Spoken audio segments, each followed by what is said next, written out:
Buenas tardes, buenas noches, buenos días en el momento que ustedes vayan a revisar este material. Le vamos a hablar hoy, ahora, sobre la clase 11 de la unidad 3. Esta clase abordaremos sobre el realismo ofensivo y defensivo. El realismo ofensivo, su exponente es el señor John Meisner, un profesor de estadounidense de Ciencias Políticas, codirector del programa de Política Internacional de la Universidad de Chicago. En su obra Strategy, the Great Power Politics, trata de explicar el porqué las relaciones entre las grandes potencias del sistema moderno estatal están cargados de permanentes conflictos, haciéndose eco de ese pensamiento realista estructural Ken Wallace, cuando sostiene que la clave para entender es la estructura de la política internacional. Meinarsme se plantea 5 grandes suposiciones centrales. Primero, la política internacional se desarrolla en un ámbito anárquico, no hay gobierno de gobiernos encargados de hacer cumplir reglas y castigos. Segundo, ningún Estado puede estar absolutamente seguro de las intenciones de los demás, ni estar seguro de que otros Estados no irán contra ellos. Sino los Estados reciben una información imperfecta en el flujo constante de los propósitos y objetivos, sean estos benignos y se convierten en malignos, y viceversa de los otros Estados. 3. La supervivencia es la máxima prioridad en cuanto a su autonomía, que es la clave para el logro de los fines. Es la principal motivación, la supervivencia de todos los estados en el sistema internacional. Cuarto, son los estados las entidades racionales que desarrollan una estrategia sobre una situación externa tratando de maximizar su objetivo básico, que es la supervivencia. Y quinto, los estados tienen capacidad militar para afectar y destruirse uno al otro. Al unificar todas estas suposiciones, Meisner infiere que los estados en general dan cuenta de su supervivencia en la anarquía del sistema internacional, por lo cual un estado determinado maximiza su poder relativo con el objetivo oficial de convertirse en el poder más fuerte en el sistema, es decir, en la búsqueda de la hegemonía, por lo que refiere que no todos ellos, los estados, pueden maximizar su potencia relativa cuando la competencia responde a criterios de seguridad. Para Meisner, el poder juega un papel clave en el escenario internacional respecto a las capacidades materiales de los estados y no de los resultados de un poder equilibrio de poder, ya que los estados débiles pueden derrotar a los estados fuertes. Por ello, él contribuye al debate del poder realista cuando aclara que las capacidades del Estado suponen ser latentes, hablamos de economía y población, y reales cuando hablamos poder militar, que es el último ratio de la política internacional, el poder territorial, que es la clave para que los ejércitos controlen el territorio y se enfoquen a expandirlo. Tales poderes, el poder latente y el poder real, y cuando hablamos de esta manera, que son el poder militar y territorial, solo responden a la disuasión y a la estrategia militar del Estado, que pretende ganar y ejercer influencia. Los estados obtienen poder maximizando el poder relativo hasta el punto que la hegemonía es el objetivo final de cada estado.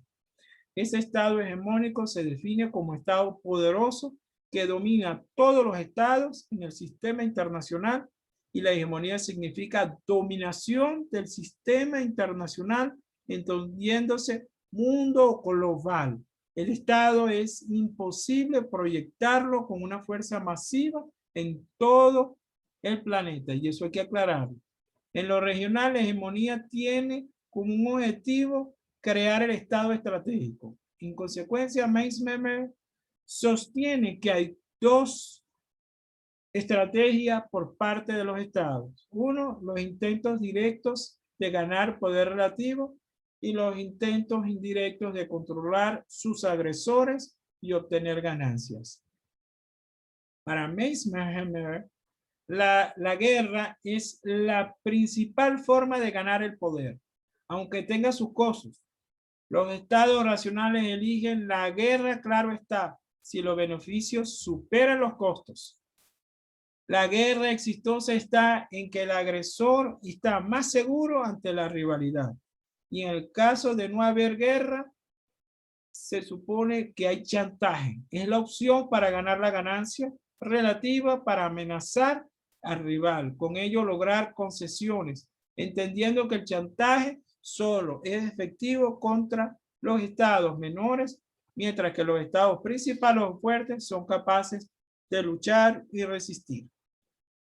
Meisner, al citar el equilibrio de poder, es como verificar la agresión, entiéndase por disuasión o combate directo en contra de un estado potencial agresor, el cual debe concertar poder a lo interno y simplemente formar alianzas. Tales alianzas se convierten en atractivos incentivos para responder al agresor. Aunque estas alianzas tienden a ser lentas e ineficientes en algún momento, o adolecen de ciertos problemas que pueden sugerir en la acción colectiva razones estrictamente financieras, al tener que asumir una posición arriesgada y ofensiva. La innovación del background es la acción de parte de un estado determinado para aliarse contra otro estado más poderoso para así enfrentar una amenaza y es la mejor estrategia para manejarse ante los oponentes más fuertes. Meisner, al delinear estrategias, asevera que los estados son parte de las variables a través de la distribución del potencial militar del estado para ganar el poder o establecer una estrategia de control contra la agresión. La ubicación geográfica, la ejecución de la política entre la ofensiva y defensa, y los estados ejercen o se esfuerzan a ejercer por maximizar su poder relativo, calculando racionalmente el costo y los beneficios de la agresión, tomando en cuenta la fuerza y las posibles acciones de los estados competidores, ya que son los beneficios los que habrán de superar los costos, logrando incrementar adicionalmente el poder relativo. Ahora bien, cuando se aborda el tema de equilibrio del poder, él argumenta que el asunto tiende a ser sesgado porque se parcializa hacia una gran potencia generando una guerra hegemónica. De este modo, Meisner destaca dos escenarios. La bipolaridad, dos grandes que son capaces de establecer una hegemonía global debido a la distribución equitativa que induce a una guerra hegemónica irracional y cada poder dispone de los medios para defenderse y frustrar las aspiraciones hegemónicas del otro e incluso puede ser capaz de chantajear para debilitar el poder del otro y adoptar formas indirectas a través del derramamiento de sangre y a una carrera armamentista y por ende a luchas que tienden a ser prolongadas. La multipolaridad, que es la estrategia en la guerra hegemónica, que busca el equilibrio que se da entre varias potencias, toda vez que el margen de maniobra es amplio y las interacciones son motivadas por diversos intereses y la estrategia está dirigida en contra de los poderes menores o de una gran potencia individualmente. El poder radica en aislar y chantajear a los estados menores como parte de los estados mayores, incrementando la conflictividad. Meisner insiste que el realismo ofensivo, en contraste al realismo defensivo propugnado por Stephen Waltz, que vamos a hablar ahora, se enfatiza en su análisis en la estructura de la política internacional, patrocinado por Kenneth Wallace, así como el dilema de la seguridad. Por tanto, él concluye que los patrones para formar alianzas devienen de la competencia del poder en el sistema internacional.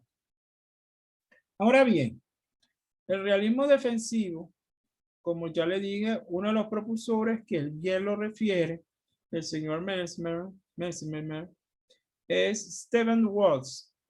Stephen Walsh. Él es profesor estadounidense de Asuntos Internacionales en la Escuela de la Universidad John F. Kennedy de la Universidad de Harvard. Él tuvo PhD en Ciencias Políticas de la Universidad de California. En su trabajo titulado The Origin of Alliance, enmarcado en el estudio del realismo defensivo, que explica la formación de alianzas como la relación de seguridad y cooperación formal e informal entre dos o más estados. La alianza es asumida de conformidad a un nivel de compromiso y de intercambio de beneficios para las partes, con servirse de la relación o no en honor de acuerdo a lo que fue suscrito, presumiblemente en base a un costo determinado y cómo sería compensado con otros medios. Las alianzas son las fuerzas que vienen a derivar de los estados en su conducción en la política exterior, atendiendo la afectación de su seguridad ante las amenazas de que son objeto. En ese sentido, son los factores los que van a determinar cómo los estados escogerán sus alianzas y dan forma al sistema internacional en un sistema amplio, es decir, la formación de imperios o estados que son potenciales víctimas de una posible agresión de un estado hegemónico. Walsh o Stephen Walsh señala dos razones en la Guerra Fría para la formación de esas alianzas. Una fue el tratar de contrabalancear el poder amenazador, ya que los estados hegemón buscan preservar su imagen creíble de superioridad militar a pesar de los costos en el sistema internacional. Y el otro elemento es utilizar la ideología como un vínculo que identifica esa alienación a lo interno y a lo externo de los estados por parte del estado hegemón. En ese sentido, Walsh refiere bien a Hans Morgenthau cuando señala a las alianzas que son la necesidad en función del balance de poder operando en un sistema múltiple, al tiempo que Walsh también refiere a un gran economista, se llama George Liska, para serles preciso. Liska fue profesora de origen checoslovaco en la Universidad de Humboldt, considerada la primera de la escuela realista en tratar de desarrollar la teoría combinada del historicismo y una aproximación estructural de las relaciones internacionales. Ella plantea que hay que asegurar las alineaciones expresadas en afinidades ideológicas y étnicas. A su vez, los estados consideran una oportunidad de alineación en sus esfuerzos de balancear el poder. Walsh también menciona a Paul Schroeder. Schroeder es un señor que es también historiador estadounidense, profesor emérito de la Universidad de Illinois, especialista en política internacional desde el siglo XVI al siglo XX y en la teoría de historia. Este señor también refiere que hay que afirmar que las alianzas se crean para oponer a una amenaza, para acomodar una amenaza a través de un pacto de restricción y se brindar a las grandes potencias una herramienta de manejo sobre los estados débiles. Walsh también se refiere a David Newman. Newman, el señor Newman, no es nada más que, ya les voy a decir, es un estudioso de las relaciones internacionales también, y que él escribió el libro de Security Alliance, profesor de estadounidense en la Universidad de Rochester. Su libro es Theoretical Study of Alliance Formation. El señor denota la importancia del balance del poder en el sistema internacional, que radica en que los estados desarrollan sus capacidades nacionales y cooperación, atendiendo a criterios de utilidad medidos en términos de seguridad y bienestar. Al formar alianzas que les son más atractivas en aras de incrementar su poder relativo. También Wolff evoca también a Glenn Snyder. Glenn Snyder, señor Snyder, es también un profesor emérito de ciencias políticas de la Universidad de North Carolina, Chapel Hill, y es investigador de la teoría de las relaciones internacionales y los estudios de seguridad. Este señor también él toma en cuenta lo que él emite para señalar que sí, que la formación de su alianza o de las alianzas está inmerso en la aplicación de la teoría de los juegos, en el análisis de la conducta de los estados, a buscar aliados que le apoyen, evitando el riesgo de caer en engaño, en guerras o conflictos no deseados. Stempwell afirman con certeza que la formación de alianzas por parte de los estados obedecen a dos grandes estrategias.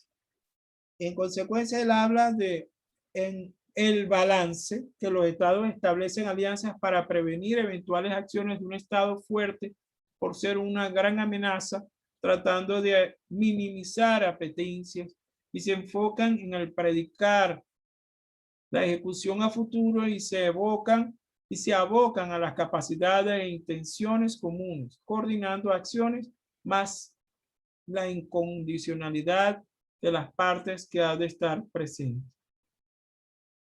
Él también refiere a la otra tipo de estrategia, que es el bandwagoning, que los estados se alinean de un bando y de otro, siguiendo a los estados hegemónicos. Estados que tienen grandes capacidades militares, tecnológicas, económicas, políticas y otras en el escenario internacional, y ejercen presión sobre los estados dependientes, que son llamados también considerados, según él, débiles, para crear zonas de influencia, creando una cruzada contra el otro estado hegemón, evitando su expansión, entendiendo que el backwagoning da un ambiente de alarma, es competitivo y muy peligroso, donde los premios del estado hegemón son concedidos a los estados seguidores, permitiendo un incremento de recursos y capacidades para abordar la amenaza que supone ser el otro estado hegemón y su bando. Cabe resaltar que la actual tendencia en el sistema internacional es el balance, por ser más común que el backwagoning. Walls caracteriza las alianzas en cuanto que hay una dependencia simétrica. Si bien existen amenazas, la dependencia es mutua entre los estados, pero las diferencias están en los modelos de interés, ya que habrán unos estados que necesitan más que otros respecto a las ayudas y donaciones. La otra característica importante de las alianzas son las motivaciones asimétricas. Si bien los estados son iguales entre sí, habrán estados que ejercen mayor influencia sobre otros estados, atendiendo a intereses más comunes que otros. Hay otra característica de las alianzas, que haya una autonomía en la toma de decisiones. Esto responde al nivel doméstico de cada estado en el proceso de toma de decisiones, al suponer que en unos casos no habrá mayores conflictos y otros sí, y habrá diferencias visto los grupos de intereses inmersos para los estados aliarse. Para ello hay tres grandes condiciones. Si es ayuda militar por el Estado hegemón, si recibe ayuda, puede conducir a su autodeterminación del Estado receptor respecto al Estado hegemónico, y C, si los líderes del Estado débil abrazan por temor el backbacking. Adicionalmente, Steve Wolf se atreve a admitir que para la formación de alianzas por parte de un Estado hegemón en áreas de manipular la política interna de un Estado débil, están dados ciertos mecanismos como los entes no oficiales de un Estado hegemón que influyen en el otro Estado, los lobistas del Estado débil, sean financiados o sobornados por el Estado hegemón para alterar la percepción en la toma de decisiones a favor de la alianza. 3. La propaganda externa del Estado hegemón para influir en las élites y en las masas del Estado débil frente a otro Estado hegemón para aliarse.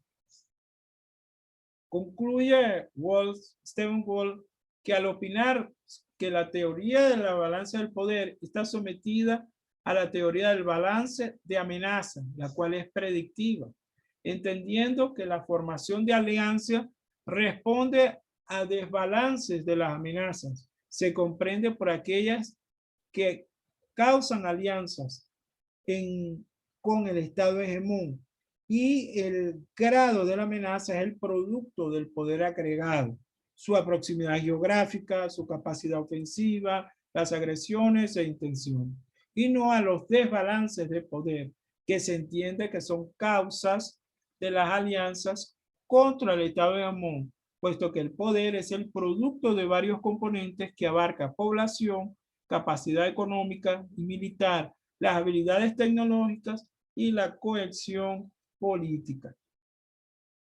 Bueno, muchas gracias.